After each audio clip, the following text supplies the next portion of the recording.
Welcome to black board.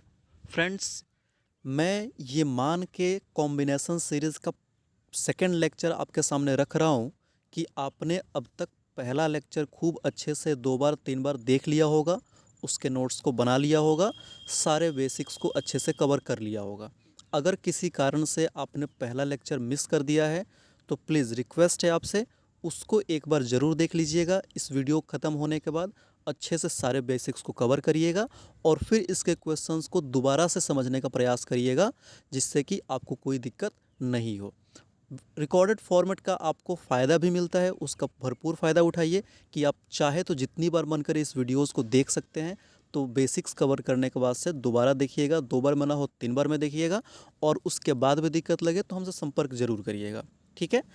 अगर आप इस वीडियो का पीडीएफ डाउनलोड करना चाहते हैं तो सिंपली हमारे टेलीग्राम चैनल पे जाइए, उसको ज्वाइन करिए। वहाँ से हमारे इस यूट्यूब चैनल पे आने वाले सभी लेक्चर्स का पीडीएफ आपको मिल जाएगा। और हाँ, अगर हमारा ये इनिशिएटिव आपको फ़ायदेमंद लग रहा है तो अपने दोस्तों तक ज़रूर शेयर करिए, ये बिल्कुल निःशुल्क है। चलिए शुरू करते हैं। आज के लेक्चर में हम पिछले थ्योरम पे बेस्ड कुछ एग्जांपल्स करेंगे और फिर अलग कैटेगरीज के कुछ क्वेश्चंस कॉम्बिनेशन का करने का प्रयास करेंगे। तो पहला क्वेश्चन आपके सामने मैं ऐसे कुछ सेट कर रहा है। कह रहा है if 18CR is equals to 18CR+2। कह रहा है 18CR बराबर है किसके, तो 18CR+2 के। तो आपको बताना है कि RC5 का वैल्यू कितना होगा। ये क्वेश्चन आपसे पूछ रहा है, ठीक है। अब देखिए निकालना क्या है, RC5। तो यहाँ पे अगर हमको R का वैल्यू पता चल जाए कि R कितना आने वाला है, तो इस RC5 का वैल्यू निकालना हमारे लिए आसान हो जाएगा। तो सबसे पहले हम R निकालने का प्रयास करते हैं, और उसके लिए क्या हमारे लिए फ़ायदेमंद होने वाला है, तो जो ये गिवन है बराबर में ये हम यूज़ करेंगे और R का वैल्यू निकालेंगे, ठीक। अब देखिए 18CR is equals to 18CR+2 है। तो मैंने एक थ्योरम पिछले लेक्चर में आपको बताया था कि अगर NCX बराबर हो NCY के, अगर ये दोनों आपस में बराबर हैं तो दो ही शर्त इसके लिए है बराबर होने के लिए। क्या क्या है, तो या तो ये x इस y के बराबर हो जाए, देख रहे हैं ना, या तो x y के बराबर हो जाए तब ये दोनों बराबर होंगे, और नहीं तो x प्लस वाई का सम किसके बराबर हो जाए, तो n के बराबर हो जाए। अब देखिएगा पहला कंडीशन है x बराबर y, दोनों बराबर होने चाहिए। तो यहाँ पहले में r है और यहाँ r+2 है। क्या ये दोनों बराबर है, तो ये दोनों बराबर नहीं है। इसका मतलब ये तो हमारा फंडा यहाँ से कैंसिल हो गया। अब बच क्या गया, तो x plus Y is equals to n। अब x के बदले r है, क्वेश्चन में देखिए x के बदले r है और y के बदले r+2 है। तो x प्लस वाई के बदले में क्या लिख सकते हैं, r+r+2 किसके बराबर होगा, तो n के। तो यहाँ n कितना है, 18 है, तो 18 के ये क्या हो गया, बराबर हो गया, ठीक। अब r प्लस r मिल के 2r हो गया, इज इक्वल्स टू इस 2 को इस तरफ मैंने किया तो माइनस में चला गया, तो 18 माइनस 2 कितना हो गया, 16 हो गया। तो r कितने के बराबर हो गया, 8 के बराबर हो गया। क्लियर है ना। अच्छा, अब r जब आपने निकाल लिया तो हमको निकालना क्या था, RC5 का मान निकालना था। तो r के बदले हमने रख दिया कितना, हमने अभी 8 निकाला, तो 8C5 हमको अब पता करना है। तो 8C5 के लिए कैसा फॉर्मूला यूज़ करेंगे, आप सब बताइए। तो NCR का फॉर्मूला यूज़ करेंगे। अब बताइए NCR इज इक्वल्स टू क्या होता है, बताइए। तो n फैक्टोरियल बटा r factorial into n minus r factorial, उसका हमने यहाँ पे यूज़ किया है। और क्या इसका बदले लिख दिया, तो 8 factorial upon 5 factorial into 8 minus 5 factorial, ठीक है। अब 8 फैक्टोरियल अपॉन कितना हो गया, तो 5 फैक्टोरियल, और 8 में से 5 गया तो 3 फैक्टोरियल। और इसका सिंप्लीफिकेशन तो अब आपके लिए आसान ही होगा, ठीक है। अब इसको आराम से आप सिंप्लीफाई कर सकते हैं, मुझे इतना भरोसा है। तो इसका आंसर क्या आ गया, 56। कोई दिक्कत नहीं होना चाहिए। अगर दिक्कत है वीडियो पॉज करिए, फिर से रिवाइंड करिए और फिर से देखिए इसको, ठीक है। और अपने नोटबुक में ज़रूर से इसको नोट डाउन कर लीजिए। चलिए नेक्स्ट क्वेश्चन देखते हैं। अगला क्वेश्चन आपके NCERT बुक 7.4 का सीधे सीधे क्वेश्चन है। इसको थोड़ा सा हम लोग सॉल्व करने की कोशिश करते हैं, हम लोग मिलकर ट्राई करते हैं इसको अच्छे से बनाने का। देखिए क्वेश्चन कह रहा है डिटरमाइन n, मतलब हमें n का वैल्यू निकालना है, ठीक है, हमें n का मान निकालना है। कब? जब 2n is to 2nc3 is to nc3 कितने के बराबर है? तो 11:1 के बराबर है। तो इस केस में n का मान आपको निकालना है। ठीक है, तो क्वेश्चन में क्या दिया गया है? तो 2nc3 और nc3 का अनुपात 11:1 है। तो मैंने लिख लिया 2nc3 अपॉन nc3, अनुपात का मतलब बटा होता है, इज इक्वल्स टू कितना हो गया? 11/1। इसको हमने मान लिया इक्वेशन 1। ठीक है, मैंने अभी कुछ बनाया नहीं है, बस जो क्वेश्चन दिया था उसको लिख दिया है। ठीक, अब मैं क्या कर रहा हूँ कि इस 2nc3 का वैल्यू अलग निकाल रहा हूँ और इस nc3 का वैल्यू मैं अलग निकालूंगा और दोनों को यहाँ ले आके इक्वेशन 1 में पुट कर देना है हमको। ठीक है, अब देखिए 2nc3 को किस फॉर्मूला से ब्रेक करेंगे? तो NCR के फॉर्मूला से ब्रेक करेंगे। ठीक, तो फॉर्मूला के हिसाब से क्या आने वाला है? ये 2n फैक्टोरियल बटा 2n-3 फैक्टोरियल इंटू 3 फैक्टोरियल। जी हाँ, NCR का फॉर्मूला अगर आपको याद है तो आपको इसको ऐसे लिखने में कोई दिक्कत नहीं होगा। ठीक है, NCR का फॉर्मूला मैं जस्ट अभी बताया भी था, फिर रिपीट कर रहा हूँ। NCR is equals to n factorial बटा n-r factorial into r factorial. ठीक है, अब देखिए 2n फैक्टोरियल को मैं क्या कर रहा हूँ? तो 2n-3 factorial into 2n-2 into 2n-1 into 2n में ब्रेक कर दे रहा हूँ। ठीक है, क्योंकि छोटे वाले फैक्टोरियल के तरफ में तोड़ा जा सकता है, और डिनोमिनेटर का 2n-3 फैक्टोरियल को वैसे ही छोड़ दिया, और 3 फैक्टोरियल क्या लिख सकते हैं? 1 इंटू 2 इंटू 3, मल्टीप्लाई करने में कितना आएगा? 6, तो मैंने यहाँ लिख दिया 6।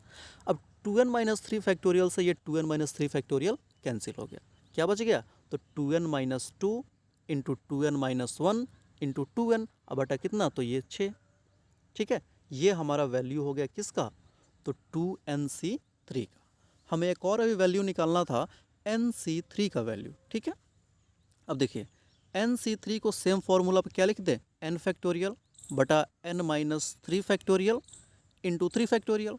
अब फिर को n फैक्टोरियल को हमने n-3 के टर्म में तोड़ दिया। कैसे लिख दिया? तो n-3 factorial into n-2 into n-1 into n। इसमें दिक्कत आपको नहीं होना चाहिए, अगर है दिक्कत तो कमेंट करिए, या मुझसे जैसे भी किसी भी माध्यम से पूछ सके ज़रूर पूछिएगा। मैं ये मान के चल रहा हूँ कि आपको ऐसे ब्रेक करने आता है। ठीक, अपॉन n-3 फैक्टोरियल यहाँ था, उसको वैसे ही छोड़ दिया, और 3 फैक्टोरियल को हमने क्या लिख दिया? 6 लिख दिया। अभी मैंने यहाँ पे ये देखिए बनाया भी था। अब n-3 फैक्टोरियल से n-3 फैक्टोरियल ये दोनों कैंसिल हो गया, क्या बच गया? तो n-2 into n-1 into n upon 6। ठीक है, अब हमें दो वैल्यू चाहिए था, 2nc3 का और nc3 का, हमने दोनों निकाल दिया। अब इसको क्या करेंगे? तो इक्वेशन 1 में पुट कर देना है हमें। ठीक है, अब जैसे ही दोनों का वैल्यू हमने इक्वेशन 1 में पुट किया, तो देखिए 2nc3 को हटाकर हमने ये लिख दिया है। ठीक है, अभी जो यहाँ पे हमने ये वाला लाया था, और फिर से इस nc3 को हटा के हमने ये वाला लिख दिया जो यहाँ हमने सॉल्व किया था। ठीक, और ये किसके बराबर है? तो 11/1 के बराबर है, ये क्वेश्चन में कहा गया था। अब ये 6 इस 6 को कैंसिल करेगा। ठीक है, तो क्या बच जाएगा? तो 2n into 2n-1 into 2n-2 बटा ये पूरा term n into n-1 into n-2 किसके बराबर? तो 11/1 के बराबर। अब ये वाला n इस n को कैंसिल करेगा। ठीक, तो क्या बच गया? 2 इंटू 2n-1। ठीक है, 2 इंटू 2n-1 ये वाला। ठीक, अब देखिए 2n-2 में से हम 2 कॉमन ले सकते हैं क्या? तो मैंने यहाँ 2 कॉमन ले लिया, तो क्या बच गया? n-1। डिनोमिनेटर को वैसे ही छोड़ दिया, n-1 into n-2 is equals to कितना? तो 11/1। अब यहाँ से n-1 से n-1 कैंसिल हो गया, तो क्या बचा? इस 2 को इस 2 से मल्टीप्लाई कर दिया तो ये 4 हो गया, और इंटू 2n-1 अपॉन n-2 किसके बराबर? तो 11/1 के बराबर। अब क्रॉस मल्टीप्लिकेशन कर देंगे तो 8n-4 is equals to 11n-22। अब इसको सिंपल है, आप 1-2 स्टेप और बढ़ाइए और इसको नोटबुक में सिंप्लीफाई करिए। यहाँ से n का मान कितना आ जाएगा? 6 आ जाएगा। आई होप आपको ये समझ आया होगा, और दिक्कत है तो फिर से देखिए या कमेंट बॉक्स में मुझे ज़रूर बताइएगा। ठीक है, ये NCERT का क्वेश्चन था, एक्सरसाइज 7.4 का। ठीक है, अब आगे देखते हैं। आगे एक क्वेश्चन मैं आप लोगों के लिए यहाँ पे लिखा हुआ हूँ, इसको आप खुद से ट्राई करेंगे। क्वेश्चन कह रहा है NC8 is equals to NC6, ये दोनों बराबर है। NC8 किसके बराबर है? तो NC6 के बराबर है। तो आपको n का मान बताना है और NC2 का मान बताना है। आंसर मैंने दे दिया है कि आप खुद से अपने आंसर को चेक कर सकें। n का मान आने वाला है 14 और NC2 का मान आने वाला है 91। बन सकता है ना? ज़रूर ट्राई करिएगा और मुझे इसका आंसर ज़रूर बताइएगा। इतने थ्योरी से आपका NCERT का सारा क्वेश्चन तो हो जाने वाला है, लेकिन फिर भी कुछ और कॉम्बिनेशन के हम टाइप पढ़ लेते हैं, कुछ और उसमें अलग से पढ़ लेते हैं कि आप कोई भी पेपर देने बैठेंगे तो कॉम्बिनेशन का आपसे क्वेश्चन छूटे नहीं। ठीक है, तो अगला हम टॉपिक देने वाले हैं रेस्ट्रिक्टेड कॉम्बिनेशन। मतलब अब कॉम्बिनेशन फाइंड आउट तो करना है, लेकिन उसमें कोई ना कोई रेस्ट्रिक्शन क्वेश्चन दे देगा। जैसे बोला ये होना चाहिए या ये नहीं होना चाहिए, इस तरीके से कुछ ना कुछ रेस्ट्रिक्शन इसमें दिया जाएगा। तो पहला इसका नोट है, number of combinations of n different things taken r at a time when p particular things are always included. ठीक है, मतलब हुआ कि n अलग अलग चीज़ें दी गई है और उसमें से एक बार में आप r को लेके कॉम्बिनेशन बनाते हैं। और किस केस में? जब कुछ खास चीज़ें, जैसे यहाँ पर हमने p माना है, उसमें हर हाल में शामिल होना चाहिए। ठीक है, एक बार फिर रिपीट करते हैं कि n अलग अलग चीज़ें दी गई हैं, आपने उसमें से r को लेके कॉम्बिनेशन बनाना शुरू किया, लेकिन ध्यान क्या रखना है कि जो p टाइप की चीज़ें हैं वो हर केस में उसमें शामिल होना चाहिए। तो उस केस में जो कॉम्बिनेशन आएगा वो कितना रहेगा? तो वो होगा n minus P C R minus P. जो p सब में शामिल रहना है उसको हमने n में से भी माइनस कर दिया, उसको हमने r में से भी माइनस कर दिया।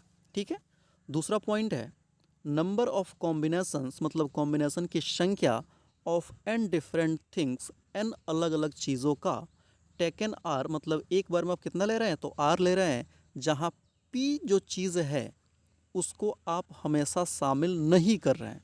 पहला वाला था कि p को शामिल करना था, लेकिन यहाँ कह रहा है कि p प्रकार की जो भी चीज़ें हैं उसको शामिल नहीं करना है। तो इस केस में जो कॉम्बिनेशन आता है वो कितना होता है? तो n minus P C R के बराबर होता है। ठीक है ना, अंदर समझ आया? जब p शामिल रहेगा तो n में से भी p घटाना था और r में से भी घटाना था, लेकिन अगर p शामिल नहीं रखना है हर केस में तो सिर्फ n में से घटाएंगे, r में से उसको माइनस नहीं करते हैं। ठीक है, इस पे कुछ क्वेश्चंस को समझने की हम कोशिश करते हैं।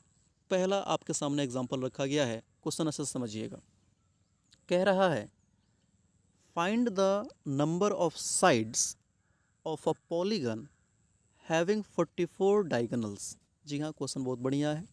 कह रहा है कि एक पॉलीगन का हिंदी होता है बहुभुज, कि एक बहुभुज के आप भुजाओं की संख्या बताइए। नंबर ऑफ साइड्स निकालना है, मतलब भुजाओं की संख्या बताइए।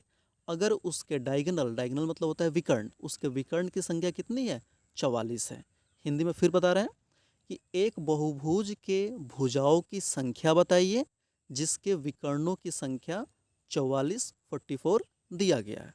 ठीक है ना, बहुभुज मतलब जिसमें एक से ज़्यादा भुजाएं होती है, जैसे 2 3 4 ऐसे करके आप बना सकते हैं। ठीक है, अब देखिएगा कि यहाँ पे हमको पॉलीगन का साइड निकालना है, तो हमने यहाँ पे क्या मान लिया कि number of sides of polygon कितना है? तो n है। मुझे नहीं पता था तो हमने n मान लिया। तो जब n उसके साइड्स हैं तो उसके वर्टिसेस भी कितने होंगे? n ही होंगे ना, क्योंकि मानते हैं यहाँ पे मैंने एक बना लिया, ये एक मान लेते हैं कि रेक्टेंगल है। ठीक है, हालांकि बिल्कुल वैसा शेप तो हुआ नहीं है। तो इस केस में अगर रेक्टेंगल ये मैंने बनाया तो अगर इसमें भुजा की संख्या कितनी है? 4 है ना, तो इसके कोना, ये जो शीर्ष दिख रहा है वो भी कितना है? 4 ही है। तो अगर इसमें पॉलीगन के साइड्स n है तो उसके वर्टिसेस भी कितने होने वाले हैं? n ही होने वाले हैं। ठीक ना, अब विकर्ण समझिएगा, ये जो लाइन है ना, ये मैंने ड्रॉ किया, ये विकर्ण है और ये भी क्या है? इसका विकर्ण है। अब देखिए आगे है number of selection of 2 vertices out of n, कि टोटल वर्टिसेस कितना आ गया था? n आ गया था, और हम एक बार में अभी कितना ले रहे हैं? तो 2 को ले रहे हैं। तो उसका कॉम्बिनेशन कैसे लिखते हैं? तो NC2 लिखते हैं। ये मैंने सबसे पहले लेक्चर में डिस्कस किया था। आपको पता ही होगा। तो इसका कॉम्बिनेशन कितना हो गया, NC2 हो गया। अच्छा देखिए, अगर आप कह रहा है कि etch selection of two vertices gives either a side और अ डायगोनल, कि जब आप बहुभुज के किसी दो शीर्ष बिंदु को लेंगे, ठीक, तो वो या तो उसके एक भुजा को दिखाएगा, नहीं तो उसके एक डायगोनल को दिखाएगा। जैसे देखिए कैसे, यहाँ पे अगर इस दोनों को देख रहे हैं ना, ये जो मैं बोल्ड कर रहा हूँ, इसको और इसको आप लेते, तो ये दोनों वर्टिसेस क्या दिखाता, तो इस रेक्टेंगल का एक साइड दिखाता। लेकिन कोई कहता है कि सर मैं इसको ले रहा हूँ और एक इस वाले को ले रहा हूँ, देखिए मैं जहाँ पे डार्क कर रहा हूँ इसको ले रहा हूँ, तो ये जो दो आपने वर्टिसेस लिया, तो अब ये क्या दिखा रहा है, डायगोनल दिखा रहा है। समझ आया, ये भुजा दिखा रहा था और ये डायगोनल दिखा रहा था। मतलब अगर आप दो वर्टिसेस लेंगे तो वो या तो एक भुजा को दिखाएगा, नहीं तो एक डायगोनल को दिखाएगा। तो हमने क्या लिखा है, वही चीज़ लिखा कि etch selection of two vertices give इधर अ साइड और अ डायगोनल, दोनों में से किसी एक को रिप्रेजेंट कर सकता है। तो हमने इसलिए क्या लिख दिया, number of sides plus number of diagonal किसके बराबर होगा, तो NC2 के बराबर होगा। ठीक, क्लियर है इतना। अब देखिए, नंबर ऑफ साइड्स हमें नहीं पता, तो हमने कितना लिया था, n लिया था ना, तो उसके बदले लिख दिया n। Number of diagonals question में कह रहा है कि 44 है, तो n प्लस 44 किसके बराबर, NC2 के ये बराबर है। ठीक है, क्लियर है इतना। चलिए आगे, अब यहाँ मैंने n को NC2 के साइड में भेज दिया, तो कितना आ गया, NC2 minus n is equals to 44। और NC2 को आप फॉर्मूला के हिसाब से लिख सकते हैं कितना, तो n फैक्टोरियल बटा 2 factorial into n minus 2 factorial, और ये n था तो n हमने यहाँ रहने दिया, इज इक्वल्स टू कितना, तो 44। अब n फैक्टोरियल को हमने यहाँ पे तोड़ दिया है n माइनस 2 फैक्टोरियल के टर्म में, तो क्या बच गया, n इंटू n माइनस 1 बटा 2 फैक्टोरियल कितना हो गया, 2 ही हुआ। और ये n यहाँ पे मैंने बाद में लिखा है, मिस हो गया था, इज इक्वल्स टू कितना, 44। तो यहाँ से सिंपली आप सिंपल मैथमेटिक्स से सिंप्लीफाई करेंगे तो n का मान कितना आ जाएगा, 11 आ जाएगा। इस तरीके से जो पॉलीगन यहाँ दिया गया है उसके साइड्स में कितनी भुजाएं उसकी होंगी, तो 11 उसकी भुजाएं होंगी। ठीक है, क्लियर है। इस क्वेश्चन को अच्छे से लिख के पूरा सिंप्लीफिकेशन आप कॉपी में करेंगे, एक एक स्टेप आपको फॉलो करना पड़ेगा, तब जाके इसका कैलकुलेशन बहुत ज़्यादा आपको क्लियर हो पाएगा। ठीक है, अगला क्वेश्चन देखते हैं। नेक्स्ट क्वेश्चन है, out of 6 gentlemen and 4 ladies a committee of 5 is to be form. कह रहा है कि 6 पुरुष हैं और 4 लेडीज़ हैं, मतलब टोटल 10 हो गए। इसमें से 5 लोगों की एक कमिटी बनानी है, 10 में से 5 लोगों को लेके एक कमिटी बनानी है। इन हाउ मैनी वेज, कितने प्रकार से, कैन दिस बी डन, ये हो सकता है, so as to include at least 1 lady in each committee, कि आप कितने तरीके से ये कमेटी बना सकते हैं जिसमें कम से कम एक लेडीज़ ज़रूर रहे, मिनिमम एक लेडीज़ को रखना ही है, बिना लेडीज़ का वो कमेटी नहीं बन सकता है। ठीक है, अब इसका आंसर देखते हैं। देखिए, इसके अलग अलग केस हो सकते हैं। मिनिमम एक लेडीज़ को रखना है, तो एक लेडीज़ जब रहेगी तो उसमें पुरुष कितने होंगे, 4 होंगे, क्योंकि 5 लोगों का चाहिए। तो लेडीज़ के लिए आप कॉम्बिनेशन लिख रहे हैं, तो 4 में से एक को ले रहे हैं तो 4C1, और पुरुष को 4 ले रहे हैं कितने में से, 6 में से, तो 6C4। इसको सिंप्लीफाई किया तो कितना आ गया, 60 आ गया। लेकिन कोई कहेगा कि नहीं सर, हम एक लेडीज़ नहीं 2 लेडीज़ को ले रहे हैं। ठीक है, जब 2 लेडीज़ को लेंगे तो पुरुष कितना हो जाएगा, 3, क्योंकि 5 लोग ही रह सकते हैं। तो लेडीज़ का कॉम्बिनेशन 4C2 हो गया, 4 में से 2 को लिया था, और पुरुष का 6C3 हो गया, क्योंकि 6 में से 3 को लिया था। अच्छा 6 कैसे, तो क्वेश्चन कह रहा है कि 6 पुरुष हैं, तो इसका कॉम्बिनेशन कितना आ गया, 120 आ गया। अच्छा वैसे ही आप 3 लेडीज़ का भी निकाल सकते हैं। 3 लेडीज़ तो पुरुष कितने, 2, और जब 4 लेडीज़ तो पुरुष कितने, 1। ठीक है, अच्छा इस केस में आप कॉम्बिनेशन निकाल लीजिए और सबको ऐड कर दीजिए, हो गया कितना, 246।